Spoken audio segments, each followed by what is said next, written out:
식사는 하셨어요? 성가대 나오고 아침 저녁에 봉사하기 위해서 아마 식사도 안 하신 분들도 있을 것 같은데 속은 변하니까 예배 시간에 집중할 수 있으면 좋겠습니다. 구약 성경에서 하나님과 이스라엘 백성의 관계에 대해서 몇 번 살펴보았습니다. 토기장이와 토기, 농부와 가지, 목자와 양, 주인과 양, 주인과 종, 남편과 아내의 관계, 그리고 오늘 아버지와 아들과의 관계, 특히 아버지와 양자된 저희들과의 관계에 대해서 잠시 생각해 보려고 합니다. 구약에 보면 하나님께서 이스라엘 백성을 자신의 아들로 지정하셨습니다. 그래서 상속자로 세우셨는데요. 아들 아닌 자를 아들로 지정했다고 하는 거죠. 양자입니다.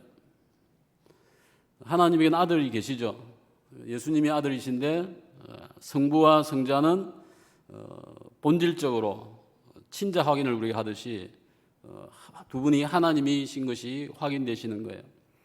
하지만 저희는 친자 확인을 하면 저희하고 하나님하고는 원래 별개였습니다. 그죠? 아님에도 불구하고 하나님께서 저희를 하나님의 자녀로 삼아주셨다고 하는 것을 저희는 알게 되어집니다. 이것을 성경은 양자 삼았다라고 이야기하고요.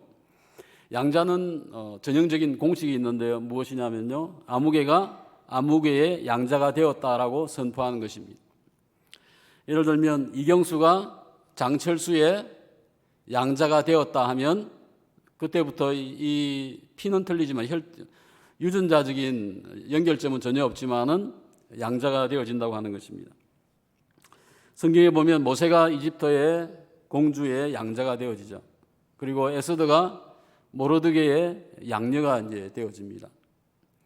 또 아브라함이 자녀가 없을 때에 창세기 15장에 가면 종이 있었습니다. 엘리에셀, 나이가 좀 많은 것 같은데 이 종을 양자로 이제 삼으려고 했었죠. 구약에는 자식이 없는 부모는 노예를 양자로 삼아서 그 부모가 이제 늙어지면 그 양자가 그 부모를 위해서 이제 공양을 하고요. 목양을 하고 나서 부모가 죽고 나면 눈물을 흘리고 장례를 치러줍니다. 그리고 부모가 남긴 그 유산을 넘겨받는 것이 양자의 제도였습니다. 근데 만약에 양자가 있었는데 나중에 이제 아이가 생겼어요. 그러면 그 아이는 친자가 되어지는 거죠. 그 아이는 진짜 아들이기 때문에 나중에 그 유업을 재산의 3분의 1을 가져가고 3분의 1만 양자에게 주어지는 제도가 있었습니다. 성경에 보면 이런 이삭과 엘리에셀과 같은 관계가 형성되고 있었는데요. 오늘 여호와 하나님께서는 이스라엘 백성을 향하여서 너희는 나의 장자이다, 나의 자녀이다 라고 말씀을 하고 있습니다. 그래서 출애굽기에도 그와 같이 이야기했고요. 이사야서 1장 2절 말씀 속에 보면 여호와께서 이스라엘 백성을 양육하셨다라고 표현하고 있습니다. 같이 한번 읽어보겠습니다. 이사야서 1장 2절 시작. 하늘이여 들어라, 땅이여 귀를 기울이라. 여호와께서 말씀하시기를 내가 자식을 양육하였거늘 그들이 나를 거역하였도다. 하나님은 자기가 이스라엘 백성을 자식을 양육했다라고 이야기를 하고 있습니다. 부자의 관계, 부모와 자녀의 관계로서 하나님은 이스라엘 백성을 보셨다고 하는 것이죠. 그런데 이것은 양자의 관계는 합의로 이루어지는 것이 아닙니다. 부모와 또 한 양자가 될 자가 함께 계약서를 쓰는 게 아니고요. 부모가 그냥 결정하는 거예요. 부모 될 자가 선택을 하고 부모의 의지에 의해서 결정하는 거죠. 요즘에도 보면 이제 입양이 있지 않습니까? 입양을 할 때 아기가 무슨 사인을 할 수 있겠습니까? 동의할 수 있겠습니까? 그래서 입양한다고 하는 것은 양자를 삼는다고 하는 것은 전적인 부모의 결정에 의해서 의지에 의해서 진행이 되어졌습니다. 오늘 하나님께서 이스라엘 백성을 하나님의 아들로 삼으실 때에 동의를 구하고 하지 않습니다. 하나님께서 너는 이제 내 장자이다 라고 선포하고 있는 것이죠. 그래서 하나님께서 이스라엘 백성을 애굽에서 구원해 내신 것 있죠. 이 출애굽의 사건은 양자를 삼는 사건과 같습니다. 또 이스라엘 백성이 40년이 지나고 나서 어디에 들어가죠? 가나안에 입성하는 것은 그 양자가 하나님이 주신 그 기업, 그 땅을 차지하는 유산을 받는 것과 같은 것으로 이해할 수가 있습니다. 하나님께서는 이스라엘 백성을 동의하거나 약속을 같이 하지 아니하고 내 아들하고 불러주셨습니다. 성경에 보면 이스라엘 백성이 하나님을 향해서 아버지라고 불른 흔적이 전혀 없어요. 하나님은 계속해서 이스라엘을 향해서 일편단심 내 아들, 내 자녀, 장자라고 불렀는데요. 구약에 보면 이스라엘 백성은 하나님을 아버지라고 부르지 않습니다. 그냥 하나님이에요. 여호와예요. 무서운 좀 굉장히 거리가 먼 신적인 존재로서만 하나님을 대하고 있는 것을 보게 되어집니다. 하지만 하나님은 항상 이스라엘 백성을 향하여서 내 아들하고 불러주셨습니다. 만약에 옆집에 있는 아이가요, 저에게 찾아와가지고 오늘 날씨가 더우니까 저에게 아이스크림 좀 사주세요. 제가 사줄 수 있겠죠, 그죠? 근데 두 번, 세 번 저를 만날 때마다 아저씨 나한테 좀 뭐 사주세요. 두 번, 세 번 넘어가면 사주고 싶지가 않아요. 얘가 왜 이럴까? 돈이 없는 것도 아니고 부모님이 멀쩡한데. 하지만 저의 자식이, 저의 자녀가 아버지 하면서 아버지 오늘 참 이게 먹고 싶어요, 저거 먹고 싶어요 하면 부모 마음은 어때요? 다 해주고 싶은 거 아닙니까? 그죠? 천번 만번 뭔가 자녀를 위해서는 모든 것을 희생할 수 있는 것이 부모이고, 자녀가 아버지라고 하는 그 말, 그 특권은 누가 가질 수 있는 것입니까? 저의 자녀만이 저를 향하여서 아버지라고 할 수 있는 것이죠. 누구도 저를 향해서 아버지라고 할 수 없는 거 아니에요. 오늘 이스라엘 백성은 하나님의 자녀로서, 아들로서 존재했지만은, 딸로서 존재했지만은 하나님을 아버지라고 부르지 못하고 아버지의 자녀답게 살지 못한 모습을 저희가 보게 되어집니다.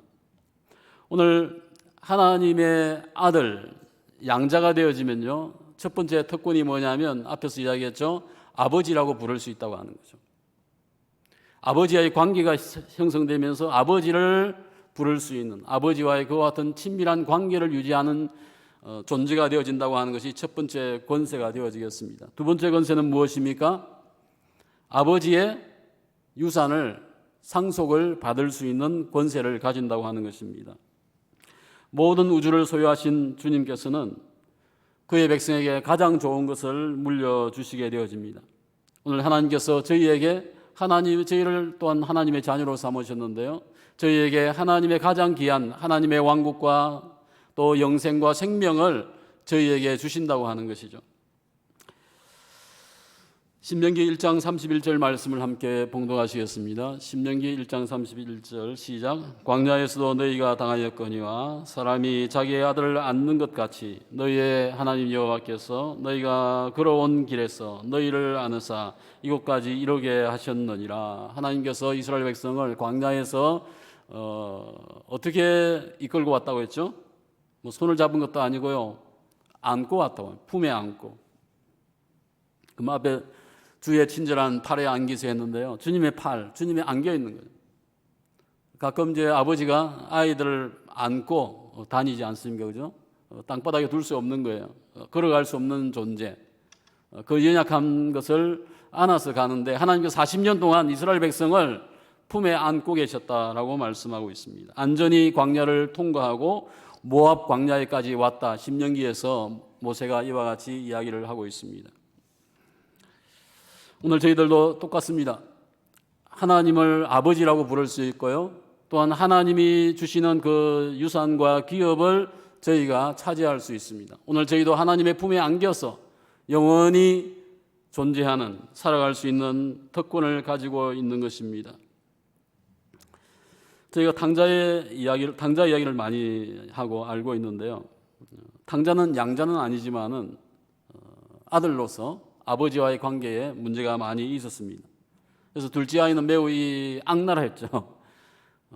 재산의 3분의 1 정도를, 둘째 아이이기 때문에 3분의 1 정도를 가질 수 있는데 그것을 다 가지고 가서 탕진을 하고 나서요, 다 낭비하고 나서 그때서 탕자에게 무엇이 생각이 났습니까? 아무것도 없게 되어졌을 때 누구를 떠올립니까? 아버지를 떠올리죠. 아버지 집에 가면은 종도 많이 있고 내가 이 고생하지 않고 먹을 것은 최소한 먹을 수 있는데 아버지를 떠올린 거예요. 적어도 자녀에게는 이 아버지라고 하는 존재가, 부모라고 하는 존재가 결국에는 가장 소중하고 기억에 남아있다고 생각할 수 있습니다. 그래서 그는 아버지에게 나옵니다. 그래서 아버지를 만났을 때 이같이 이야기하죠. 아버지여, 내가 하늘과 아버지께 죄를 지었습니다. 자녀가 아버지를 떠났다가 와가지고 하는 얘기가 뭐예요? 아버지여.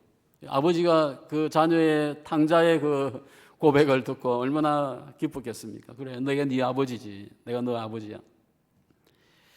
이제부터 나는 아버지의 아들이라고 일컬음을 불림을 받고 싶지 않습니다. 자격이 없습니다라고 고백을 합니다. 하지만 그 아버지는 여전히 탕자를 용서하고 안아주고 있는 것을 저희가 보게 되어집니다. 아버지가 잔치를 베풀죠. 그래서 무엇을 하게 합니까? 가장 좋은 옷을 입히고요, 반지를 끼워주고 또 새로운 신발을 신겨주고 또 살찐 송아지를 잡아서 잔치를 벌리죠. 그래서 주변에 있는 이웃들을 불러서 내 아이가 이제 왔습니다. 죽었다가 다시 살아난 내 아이입니다. 라면서 알립니다. 이것이 아버지의 마음인 것 같아요. 이 자녀가 떠나가 있을 때 이 아버지는 항상 어디에 있었습니까? 성경에 보면요, 문 밖에 항상 있었던 것 같아요. 멀찍이 보니까 자기서 누군가 오는데 점 같은 게 보이는 거예요. 모양을 보니까 틀림없이 자기 아들 아닙니까? 뛰어가죠. 아버지 늘 문 앞에서 기다리면서 아들을 다시 고대하는 아버지의 마음을 예수님께서 이야기해 주셨습니다. 늘 슬픔이 있었죠. 이놈이 나가서 어찌 되었을까 고민하면서 슬픔이 있었지만은 잔치가 열리고요. 오늘 성경에 보면 누가복음 15장에 보면 풍악이 울립니다. 풍악이. 성경에서 신약 성경에서 풍악은요, 음악은 이 탕자가 왔을 때에 이 가정에 울린 음악이 유일한 음악입니다. 슬픔이 가득했지만은 아버지를 찾아 나왔을 때에 하나님께서 아버지가 그를 위해서 모든 것을 다 준비하죠. 다시 입혀주고 다시 씻겨주고 다시 모든 것을 준비시켜서 아들로 맞이한 것을 보게 되어집니다. 탕진하였지만은 그 탕자는 뭐예요? 여전히 아버지의 아들이면서 아버지의 상속자라고 하는 것이죠. 아버지는 그 아이가 이미 자기의 몫을 차지하고 다 탕진하고 왔지만은 여전히 나는 너의 아버지이다. 내가 너를 받아주겠다고 하면서 다시 원상복귀 시켜주는 거죠. 이것이 아버지의 마음인 것을 보게 되어집니다. 하나님의 양자인데요. 하나님의 양자는 권세만 있는 것이 아니고 의무도 있습니다. 의무. 무엇이 의무이겠습니까? 성경 한 군데 볼까요? PPT는 지금 준비 안 됐는데 마가복음 14장 36절 속에 보면요, 예수님께서 이같이 기도하셨습니다. 겟세마네 동산에서 아빠 아버지여, 아버지께서는 모든 것이 가능하오니 이 잔을 내게서 옮기시옵소서. 하지만 나의 원대로 마옵시고 아버지의 원대로 하옵소서 하시고, 이 예수님께서 하나님을 향해서 아빠 아버지라고 하는 표현을 썼는데요, 이것이 오늘 마가복음 14장에 나오는데 언제 이 표현을 썼습니까? 언제죠? 지금이? 이 잔을 나에게 돌리시옵소서. 이건 언제 한 얘기예요? 겟세마네 동산에서 기도하실 때잖아요. 그죠? 그때에 예수님께서 하나님을 향해서 아빠 하고 부른 거예요. 아빠. 이 아빠라는 말은요, 저희가 한국에서 쓰는 아빠란 말과 같은 어감이에요. 아이가 부모를 친근하게 부를 때에 어린아이가 부르는 호칭이 아빠입니다. 근데 예수님께서도 그 동일한 표현을 가지고 아빠, 아버지 언제 불렀다고 했습니까? 내일 십자가를 지어야 되고 죽음을 맞이하는 이 처참한 처절한 상황들 속에서, 고통 속에서 예수님께서 기도하시면서 하나님을 향해서 애절하게 아빠, 아버지 이 잔을 돌릴 수 있으면 돌려주옵소서. 하지만 나의 원대로 마옵소서.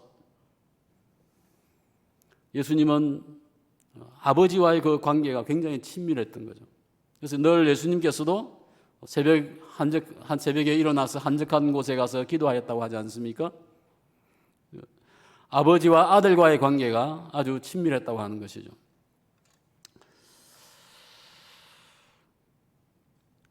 오늘 의무가 무엇입니까? 아들로서 부모에 대한 의무가 무엇이냐면 복종입니다. 순종입니다. 예수님께서는 아바 아버지라고 자기의 소원을 이야기하였지만은 결국에는 아버지의 뜻에 순종하겠다라고 고백을 하고 있습니다. 예수님께서는 육체의 고통을 당하시고 죽음을 당하시면서까지 아버지의 뜻에 순종을 했습니다. 아들이 아니면 예수님께서 안 왔을 거예요. 그죠? 아버지의 부탁에 의해서 세상에 오신 거거든요. 순종하신 거죠. 아버지의 뜻에 순종한 거 아닙니까?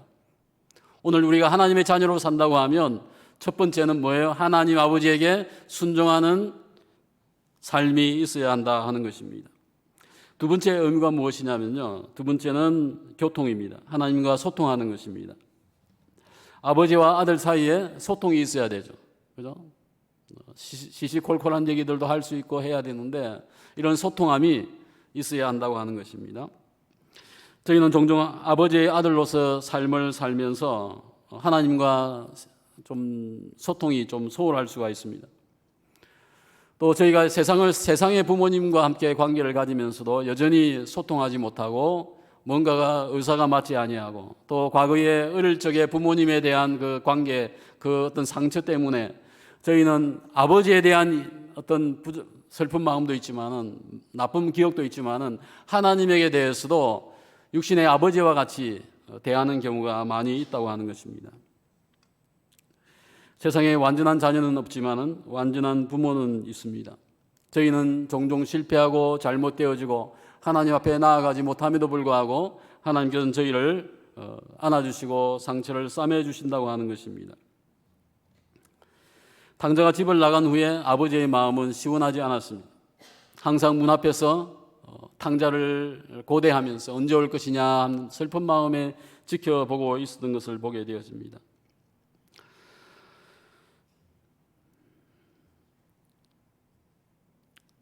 어떤 부잣집에 종이 있었는데요. 이건 꾸민 이야기입니다. 이 종이 성실하고 착했어요. 그래서 주인이 자녀가 없었기 때문에 이 종을 양자로 삼겠다고 결정하고 다 모아놓고 오늘부터 이 아이는 이름을 복동이로 합시다. 복동이는 우리 집에서 이제 양자이다, 아들이다, 더 이상 종이 아니다라고 선언을 하였습니다. 이 아이도 기쁘긴 기쁘겠지만은 어리둥절하죠. 내가 이 집의 종이었는데 이제는 내가 아들로서 산다고 하는 것이 좀 실감이 안 되었습니다. 하룻밤이 지났습니다. 아버지가 아들을 보기 위해서 방을 찾아갔습니다. 놓고 했는데요. 아무 인기척이 없습니다. 문을 열고 들어가서 보니까 애가 없습니다. 아니 지난밤에 어디서 잔 거야? 어디서 잤을까요? 과거에 자기가 살던 잠자던 그 종들과 같이 있던 그 방에 가서 잠을 자고 있는 것입니다. 자기가 이미 아버지의 아들로서 입양이 되고 양자가 되었는데도 여전히 뭐예요? 과거의 습성을 쫓아가고 실감을 못하고 있는 거죠. 내가 하나님의 자녀가 되었지만은 그것을 저희가 잘 실감을 못하는 것과 비슷합니다. 세수할 시간이 되었는데 이 복동이가 세수할 물을 종이 가져와서 물을 가져와서 데핀 물을 가져와서 씻으라고 하니까 이 아이가 막 도망을 갑니다. 난 이거 못해요. 개울가에 가가지고 개울가에 가서 막 얼굴을 대충 씻고 다시 집으로 옵니다. 왜입니까? 그는 이 아이에게는 그것이 이미 습성이 되어 있고 그것이 편한 거예요. 하지만 이미 이 아이는 이제는 더 이상 종이 아닌데 여전히 뭐예요? 종과 같은 습성과 삶을 살고 있는 것이죠. 오늘 우리가 하나님의 자녀고 하나님의 양자가 되었다고 하면 그에 걸맞는 삶을 살 필요가 있습니다. 이제는 그 주인을 향해서 뭐라고 불러야 돼요?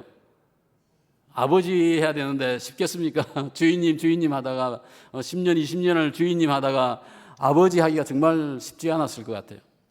이 아이는 이제는 복동이는요, 그 과거에는 주인이지만 이제는 아버지인 거예요. 아버지라고 불러야 하는 것이죠. 오늘 우리의 삶들 속에 하나님의 자녀가 되었습니다. 내 삶 속에서 여전히 하나님을 아버지라고 부를 수 없다고 하면 문제가 있는 거예요. 신이시여 아니죠. 다행히 저희 한국에서는 하나님 아버지 하고 기도를 많이 합니다. 그런데 예수님께서는 어떻게 기도했어요? 아빠, 아버지라고 했어요. 아빠. 이 아빠란 말요, 저도 안 불러봤습니다. 저도 어릴 적에 아버지를 그냥 아버지라고 불렀지 아빠라고는 안 불렀고, 어머니를 엄마라고는 불렀는데 아버지는 아빠라고 불러본 적이 없어요. 이거 쉽지 않은 거예요. 그런데 예수님께서는요, 하나님을 향해서 아버지라고도 하지 않고 아빠라고 불렀습니다. 그 당시에 바리새인들과 유대인은요, 하나님을 아버지라고 부르지 않았습니다. 아까 성경에서도 이야기했죠. 구약 성경 속에 이스라엘 백성이 하나님을 아버지라고 부르지 않았다고 하는 거죠. 그러면 예수님 당시에도 여전히 하나님을 아버지라고 못 불렀어요. 감히. 왜요? 하나님은 너무 존귀하신 분이기 때문에 어떻게 육신의 아버지하고 비교할 수 있느냐, 육신의 아버지로 비유해서 아버지라고 할 수 있느냐, 이런 마음이죠. 하나님이 너무 멀리 있었던 거예요. 그런데 예수님께서는 주기도문 속에 뭘 포함시켰죠? 하늘에 계신 뭐예요? 우리 아버지, 아버지라고 하죠. 그리고 하나님, 예수님께서 계속해서 아버지, 아빠라는 표현을 계속해서 제자들에게 사용을 하고 있는 것을 보게 되어집니다.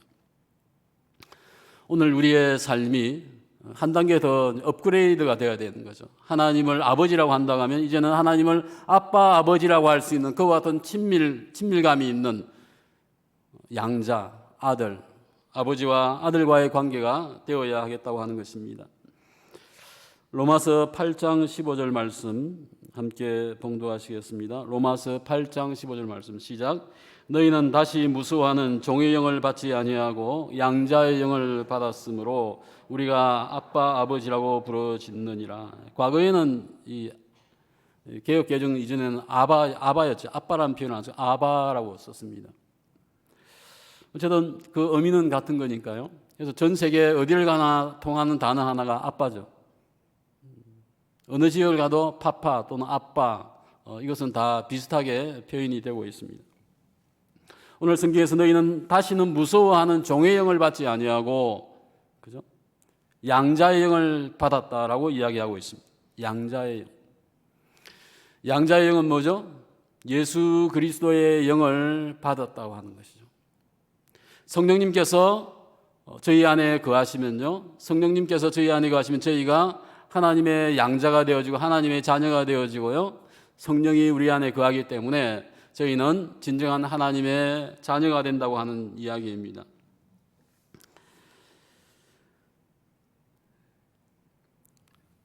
예레미야스 학자는 굉장히 유명한 신약학자인데 아바 아버지는 예수님의 고유한 언어 구사 방법이었다라고 이야기합니다. 예수님의 그 성경에 자세히 보면요, 예수님이 사용한 이 언어 습관이 있었어요. 그 표현이 뭐냐면 하나님을 아빠라고 부르는 것이 하나의 예수님의 습관이었다고 합니다. 이것은 뭐 하려고 한 것이 아니고 자연스럽게 하나님을 향해서 아빠, 아버지라고 하였다고 하는 것입니다. 그것은 친밀감을 이야기하고요, 또 아버지에 대한 절대적인 의존을 이야기하는 거예요. 자녀가 아버지에게 의존하면서 매달리듯이 아빠 하듯이 예수님께서 모든 자기의 시간과 자기의 모든 사역을 하나님에게 맡기시면서 그와 같은 관계를 가졌다고 하는 것을 이야기합니다. 오늘 신약의 성도 역시 양자의 영을 받은 자로서 하나님과 부자의 관계 속에 있습니다.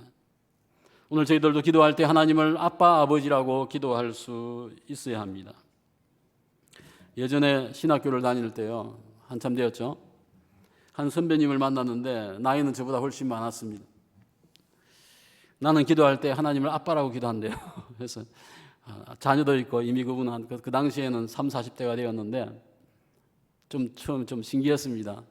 자기는 늘 새벽 기도든지 어느 기도할 때 하나님을 아빠하고요, 아기가 하나님께 기도하듯이 기도한대요. 그러면 주변에서 성도가 옆에서 보고 있다가 저분 뭐야 이상하다, 뭐가 왜 이상해, 다들 이상하게 본다고 하는 얘기죠. 물론 개인적인 신앙의 어떤 특성이겠습니다만 오늘 저희는 하나님과 그 친밀함이 이 하나님에 대한 호칭에서도 나올 수 있다고 하는 것이고, 한번 안 해봤으면 한번 해보십시오. 아빠 하나님, 하늘에 계신 우리 아버지, 아빠 하나님, 아빠 아버지, 예수님께서 다양하게 표현을 쓰셨습니다. 오늘 우리의 기도의 삶이 주님과의 그 친밀도가 더욱 깊어갈 수 있으면 좋겠습니다. 로마서 8장 16절 말씀 같이 봉독하시겠습니다. 성령이 진히 우리의 영과 더불어 우리가 하나님의 자녀인 것을 증언하시나니. 예. 우리가 하나님의 자녀인 것을 누가 증명한다고요? 예, 성령께서. 왜요? 우리에게는 성령이 계시기 때문에, 양자의 영이 계시기 때문에 그분이 내가 하나님의 자녀인 것을 인치신다, 증명하신다라고 이야기하는 것이죠. 칼빈은 이와 같이 이야기했습니다. 우리의 마음에 믿음이 채워져 있을 때에만 우리의 입이 열려 하나님께 기도할 수 있는데, 이것은 성령께서 우리의 마음에 역사하시고 또한 우리가 하나님의 자녀인 것을 증명해 주시기 때문에 가능합니다. 만일 우리가 하나님의 자녀임을 확신하지 못한다고 하면 하나님께 적시 기도할 수 없으며 그와 같은 믿음은 헛것에 불과합니다 라고 말하였습니다. 오늘 우리가 기도할 수 있는 건 뭐죠? 하나님의 영이 거하시기 때문이고 내가 하나님의 자녀이기 때문이고 자녀의 특권을 가지고 있기 때문에 저희는 기도할 수가 있다고 하는 것입니다. 17절 말씀 같이 읽겠습니다. 자녀이면 또한 상속자 곧 하나님의 상속자요 그리스도와 함께한 상속자이니 우리가 그와 함께 영광을 받기 위하여 고난도 함께 받아야 할 것이니라. 예. 자녀이면 상속자 곧 하나님의 상속자이다 라고 이야기했습니다. 자녀, 오늘 저희는 하나님과의 가족적인 관계 속에 있다고 하는 거예요. 하나님과 부모와 자녀와 같이 가족이 되었다고 하는 거죠.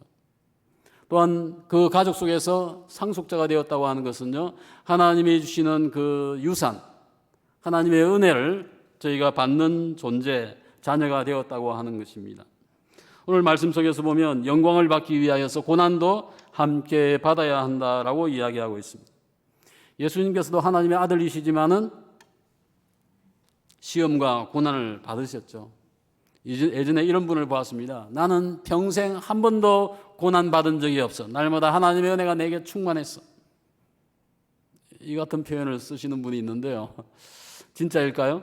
그러면 오늘 성경에 나와 있는 영광을 받기 위해서, 하나님과 함께 영광을 받기 위해서, 주님과 함께 영광을 받기 위해서 고난도 받아야 한다고 하는 이 말씀은 어찌 된 것입니까?